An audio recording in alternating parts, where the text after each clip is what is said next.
This is the angular waratah. This is also known as the Millennium train. These are all renders from Bricklink Studio, and I have not built any of this in real life.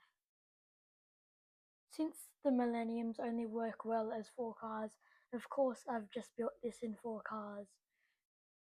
Starting off with the N car, the dominant feature is the 2 different heights of windows on the double-decker section. Right here you can see that the different heights are into effect. The vestibule on the N cars and on the D cars have their windows extend right up to over the same height as the doors. As you can see here, I have made a snot section, stud snot on top, that lines up perfectly with the doors. Speaking of the doors are the same as my Tangaras with minimal differences to the windows. I have used almost the exact same roof design as Max Production 16's Waratah because the Millenniums are reskinned Waratahs and the Waratah is for another time. I won't be getting around to sharing that in this video today. The bogies on the N cars are almost exactly the same look as the Waratahs.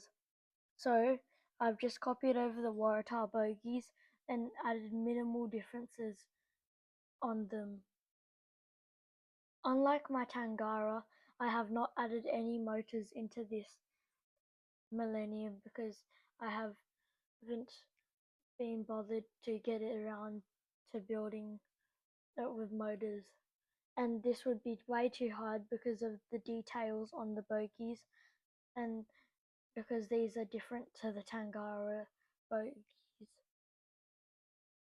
Next to the gangways and vestibules, there are anti-climbers.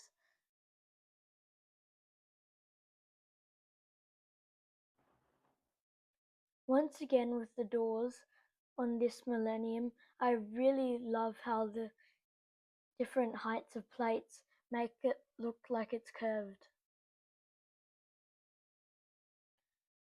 Also next to the bogies are some details, I'm not really sure what they are, and also the drawbar coupler that I have spent zero time on, just turntables and plates. I'll fix that in when I do build this in real life.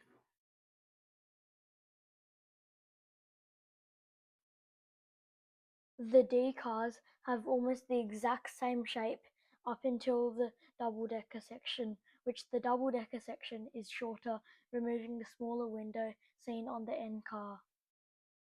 And also they have a cab. Leading to the cab is a cab door and a driver's side window. The cab door, unlike the Waratah, the window is actually centered, which was great help, as well as a small ladder underneath that I couldn't really be bothered to add any more details to. The cab windows are a bit too big, and instead of using flexos, I've just used the floating tile for some reason, which does give the effect.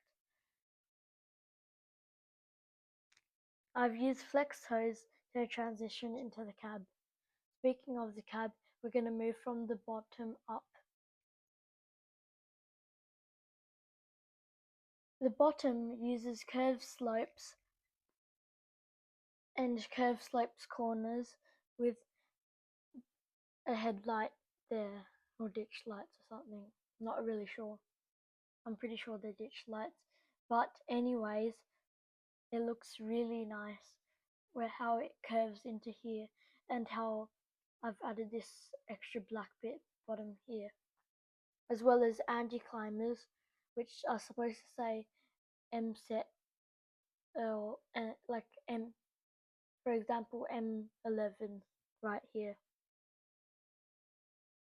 The Scharfenberg coupler design does not move, which is fine by me because if I ever do build this in real life, I'll only get 4 cars and this won't be able to couple to my Tangara.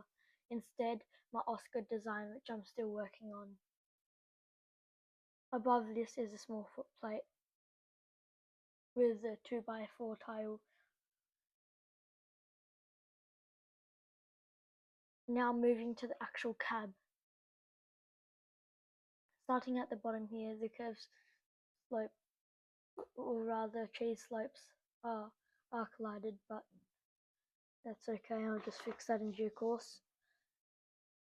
It was especially hard to recreate, especially with the hexagon sort of shape on the cab.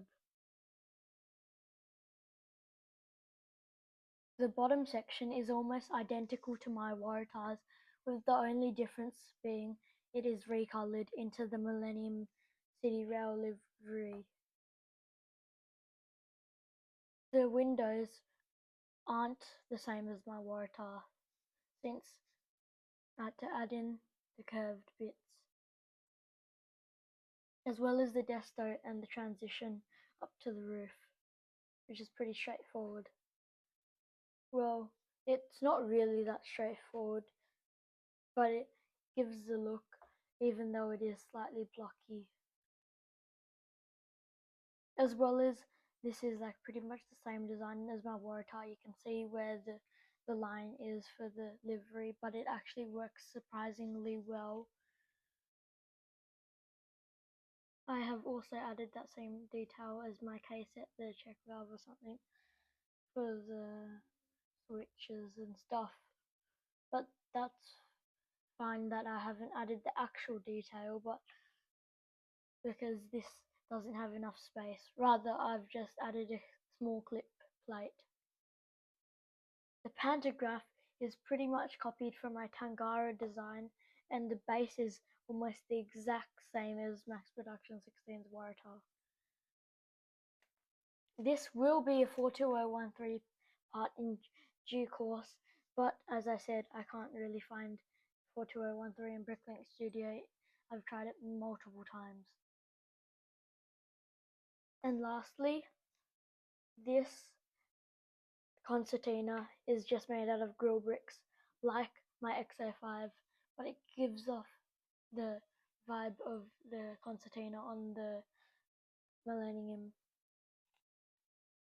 This is actually my Waratah design because, as Max Production 16 said, Millenniums are just angular Waratahs, which is true, even though there are a lot of differences, but overall the shape is very similar. And I think that's all I have to talk about. Please like and subscribe, otherwise you'll miss out on all the future videos, and see you next time.